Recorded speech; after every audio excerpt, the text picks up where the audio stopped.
यसरी निस्केर आएको छ, के गरौँ भन्यो। मैले भने यो रड कहाँनिर फिल हुन्छ भन्दाखेरि घाँटीमा फिल हुन्छ, किन यहाँबाट गएर घाँटीबाट यहाँ माथि पुग्या छ नि त, घाँटीमा फिल हुन्छ भने मैले भने छड त निकाल्नै पर्यो। घाँटीमा काट भनेपछि मेरो छोरा त अलि मोटो थियो, त्यो बेलामा बलियो, ह्याक्सले काट्यो यहाँ घाँटीमा। त्यो काट्दा यसलाई छिनायो, यो आँखाबाट यसलाई यसो यसो गरेर यहाँबाट निकाल्यो, यहाँबाट पछाडि छातीबाट यताबाट निकाल्यो। त्यो गर्नुको निम्ति त्यहाँ बिएनबीमा त अब सारा स्पेसियालिटी छन्, टाउकोको डाक्टर, इयर नोज एन्ड थ्रोटको डाक्टर, छातीको doctor, orthopaedics doctor, general surgeon, यो सबै थिए त्यहाँ।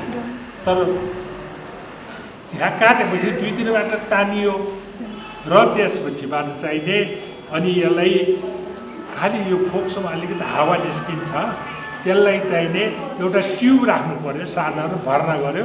म घुमघाम गरेर अनि 2 हप्ता करिब 12 दिनमा म फर्केँ। त्यो बिरामी मलाई पुरी नै राखेको थियो। म गएँ, त्यो चाहिने 8 नम्बर बिरामीमा 208 नम्बरमा थियो। म त्यहाँ गएर उसलाई हेर्न गएँ, ऊ त खाटमा खुट्टा हल्लाएर बसिरहेको छ होइन। मैले भने मेरो कतिवटा औँला छ, 2वटा औँला छ, त्यत्रो रड उसको आँखाबाट निस्किएको छ होइन। उसको मैले भिजन टेस्ट गरेँ, सबभन्दा राम्रो यो केटाकेटीको हुने कति 6/6 आँखाको साइडलाई हेर्नुहोस्, यस्तो आँखाबाट रड निस्किएको छ। उसको चाहिने आँखाको साइड 6/6 छ हगि। ऊ चाहिने हिटेरै हस्पिटलबाट त्यही दिनै डिस्चार्ज भएर गयो।